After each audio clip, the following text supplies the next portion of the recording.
സന്ദർഭങ്ങളിലെല്ലാം അതിനെ പരാജയപ്പെടുത്താൻ നമുക്ക് സാധിച്ചത് മഹാനായ മെഹബൂബ മില്ലത്തിന്റെ ഒരു ആദർശം, മെഹബൂബ മില്ലത്ത് നേതൃത്വം നൽകിയ ഒരു ആദർശത്തിന്റെ അതിന്റെ ഒരു പൈതൃകം നമുക്കുണ്ടായി എന്നുള്ളതാണ്.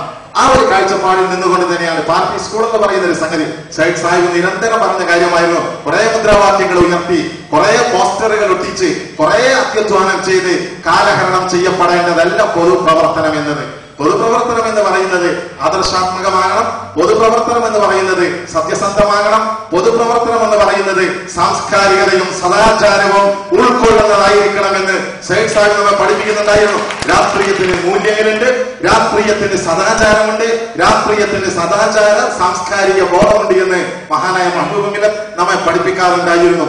അതനുസരിച്ച് കൊണ്ട് തന്നെ ആ രീതിയിലുള്ള സാംസ്കാരിക ബോധമുള്ള സദാചാര ബോധമുള്ള, ഞാൻ വീണ്ടും വീണ്ടും അടിവരായിട്ട് പറഞ്ഞുകൊണ്ടിരിക്കുന്നത്, സദാചാര ശൂന്യമായ ഒരു പൊതുജീവിതത്തോട് സലാം ചൊല്ലിപ്പിറഞ്ഞ ആളുകളാണ് നമ്മളെന്ന കാര്യം നമ്മൾ ഒരിക്കലും വിസ്മരിക്കരുത്. അതുകൊണ്ട് തന്നെ പൊതുപ്രവർത്തകന്മാർക്ക് ഈ രീതിയിലുള്ള ഗുണഗണങ്ങൾ ഉണ്ടാവണം എന്ന നമ്മുടെ ആ നിലപാടിന്റെ ഭാഗമായിട്ടാണ് പാർട്ടി സ്കൂൾ അതിന്റെ പ്രാരംഭ ഇന്ന്